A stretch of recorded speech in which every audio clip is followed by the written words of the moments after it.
Assalamu alaikum, ladies. How to get your child to listen without the yelling. Okay, let's go into a little bit of brain and heart. That brain and heart kind of approach.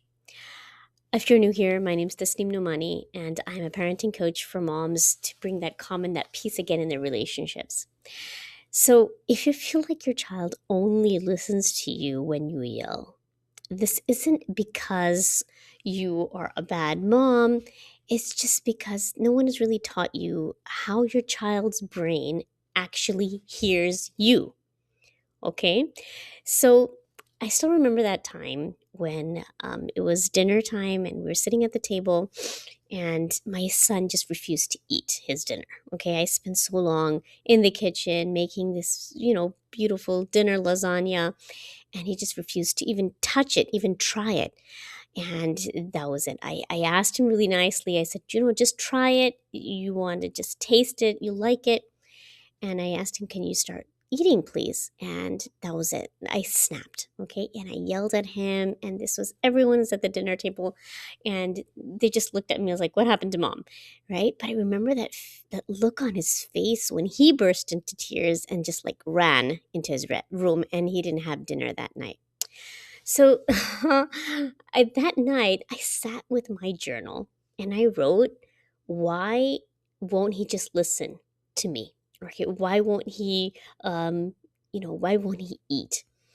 Okay, so that question actually sent me down like a rabbit hole of child psychology, nervous system regulation, and even NLP, because I've been studying this for so long.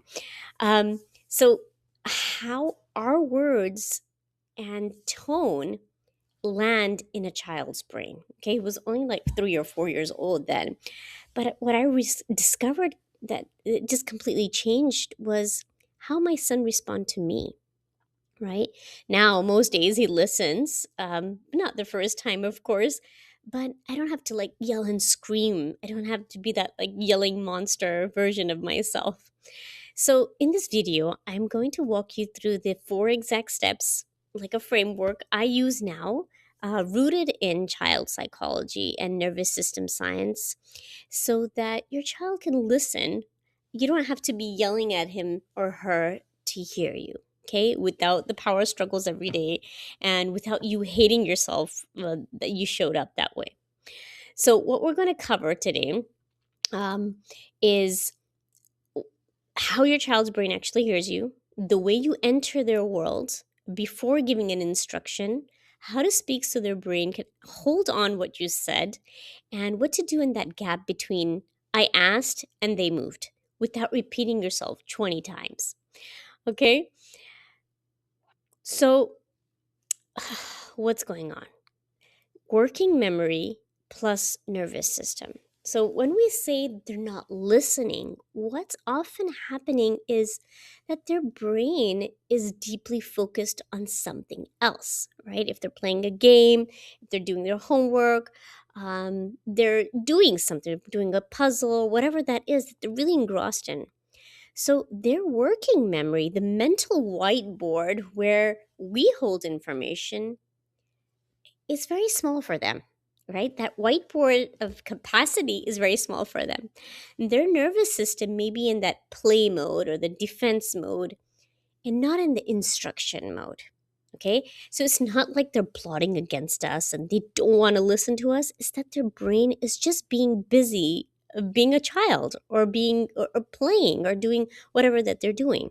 So think of your child's mind like a tiny whiteboard. Okay, so when you say, oh, put your toys away, get your shoes, grab your water bottle, come to the car, get out the door, we're going to be late for school, their little whiteboard fills up halfway through each sentence. Okay, by the time they process each information or process each sentence, it drops off. Right? So to us, it feels like defiance, but to them, it's like overload of information, overload of instructions. Okay, one after the other, we're telling them to do this, do this, do this, do this. So once I understood that, my whole energy changed with them. So this is for toddlers, but for your teenagers as well. If you give too many information, too many instructions at the same time, they just get overwhelmed and overloaded. So I started understanding this, and I started understanding that it's not that he's ignoring me, okay? Um, and it's just that their brain is not wired for that overload yet. Okay, so that shift alone softened the way I started reacting. Okay, so let's talk about connecting before you direct. Okay, I'm not up to speed with the slides, so stick with me, ladies. This was meant to be like a very private podcast kind of recording, so if you can listen to it while you're driving your car, because I know you got small kids and you don't have time to sit and listen to or watch a video. So this is mostly hopefully just gonna be, like an audio. So, but I wanted to have some slides for you guys. Let me know in the comments how this goes and if it's annoying for you. But I'd love to hear from you. Okay, so the connection bridge before you connect. Before you correct, you want to connect. Okay, so children just don't hear words, they read safety. They read your face, they read your energy, your body, your tone of language. If they feel threatened or overwhelmed or pulled out of something that they love, from downstairs or from across the room in the kitchen, their nervous system goes into that fight, flight, or freeze. Okay, it's like, what? They scream from their room. That's when you see that the ignoring, the arguing, or the shutting down begins.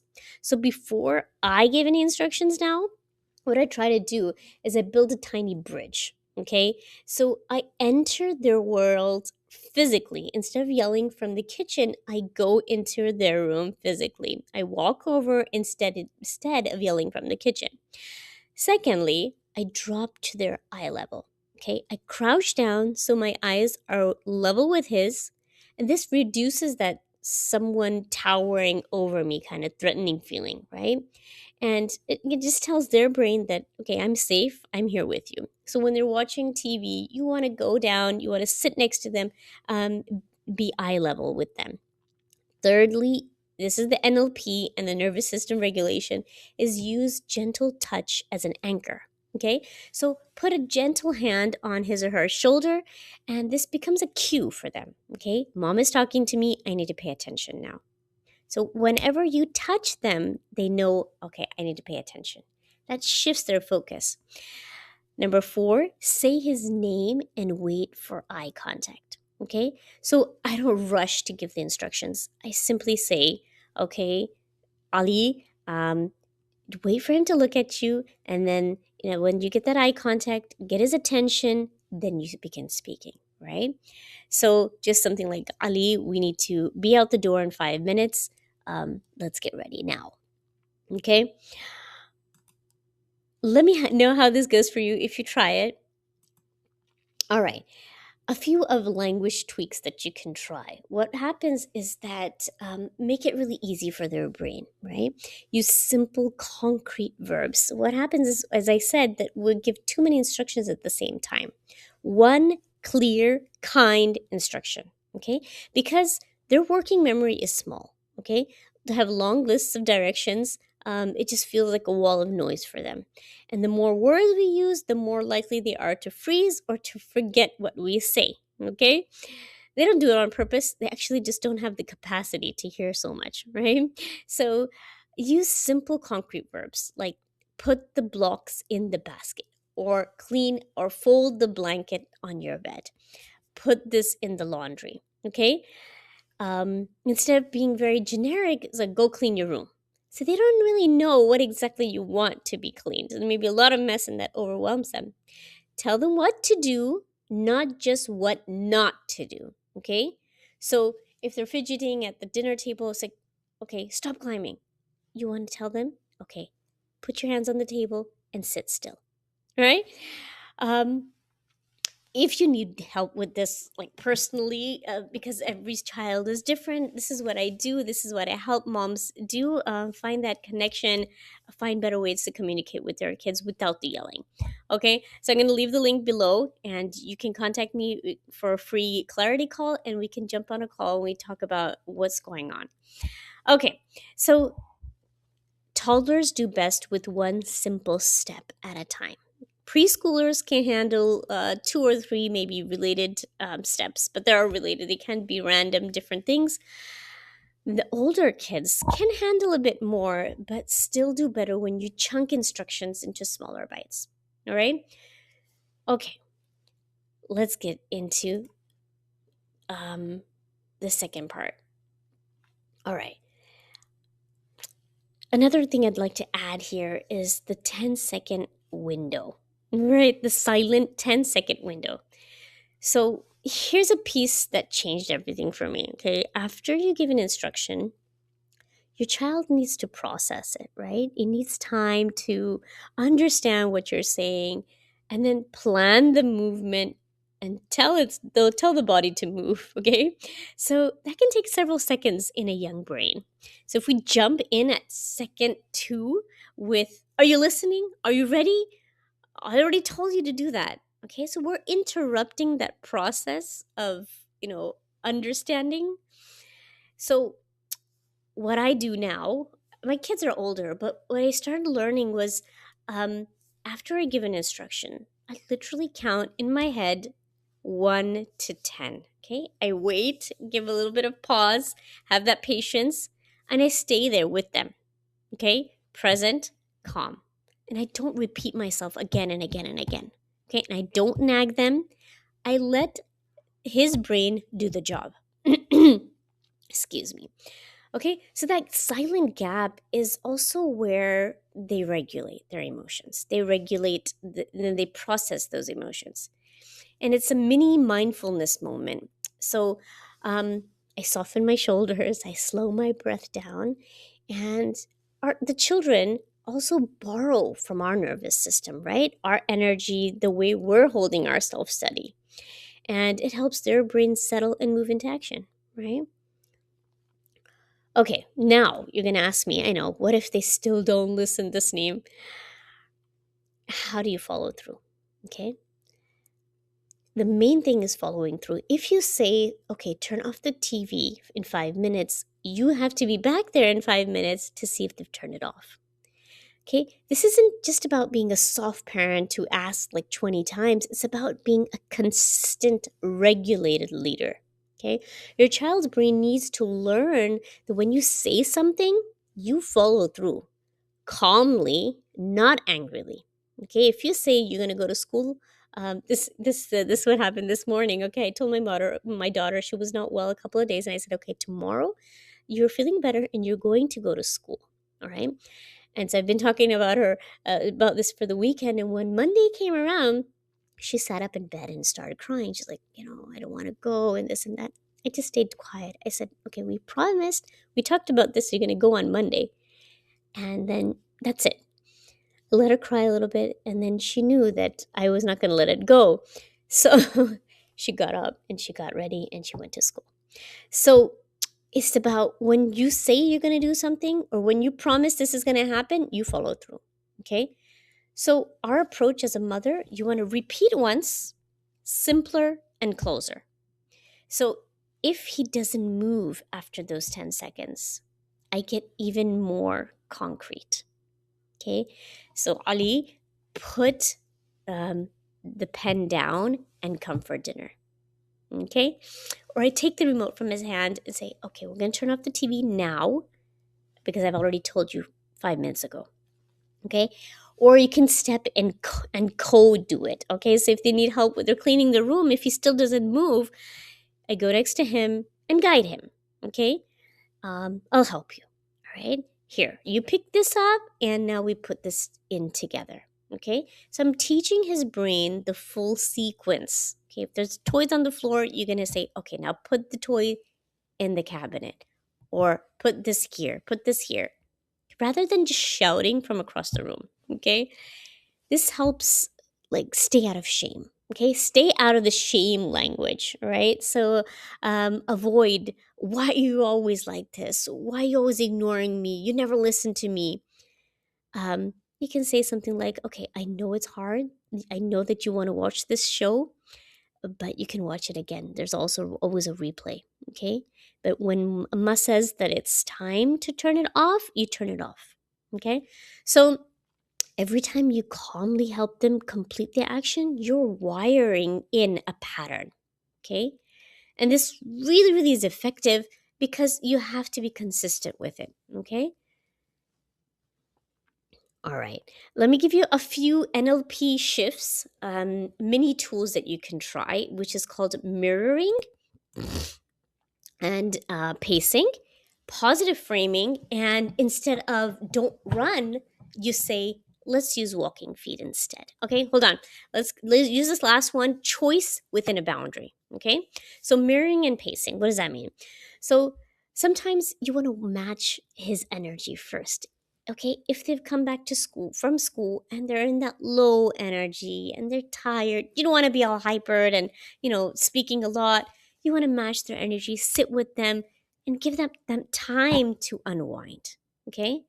And if they're really excited about something, you want to match their energy. Okay, yo, you're excited about this. Oh, I see that you've done a really good job for this, right? One more minute, and we'll do it together. Okay? And then I lead him towards that behavior I want. Okay, if that makes sense. If they're really hyper and they're not in the mood to do what you want them to do, match their energy first, then slowly guide them to whatever it is that may be cleaning up the room or doing their homework, whatever that is. All right. Positive reframing is about, instead of saying, don't run, don't do this, no. How many times you hear yourself saying no to your child? You want to flip the switch and use a positive reframe. Okay. Let's walk inside the house. Let's eat a dinner with our right hand. Let's chew quietly with our mouths closed. Instead of don't do this, don't do this. Switch it up to the positive framing. Okay, choice within a boundary. Give them two choices, not too many, just two simple choices. Okay, do you want to put the blocks away first, or would you like to do your homework first? Okay, so this gives them the autonomy, but it keeps the direction intact. Okay, and they feel that they're in control a little bit. All right, so if you see yourself in this version of me who used to yell over, like, you know, silly things, like if they're not eating their food or if they're not listening to you for the first time, I know I've been there, okay? Please hear me that you are not alone. A lot of moms face this, and I went through this, okay? So it's just that you're not understanding how their brain works first. Okay, if you understand that they don't have that capacity to listen to so many instructions, it makes it easier and a little lighter on yourself. So when you connect before you direct, speak in brain-sized bites, hold a calm gap, and name the win, you're not just getting compliance. You're literally reshaping your child's experiences, your voice as safe, steady, and worth listening to. Okay, and they start respecting you. So if you want help applying this in your real life and with your own kids, as I mentioned, that I work with moms one-on-one. If you'd like a free clarity call just to discuss what's going on your side and what you've tried, what's not working, I'm going to leave the link to my calendar below, and you can book a call with me. And inshallah, I'll talk to you then. All right? Just a simple takeaway. Next time you're about to yell for the third or fourth time, try this instead. Okay? Walk over to him or her, connect, and give one clear instruction. Okay?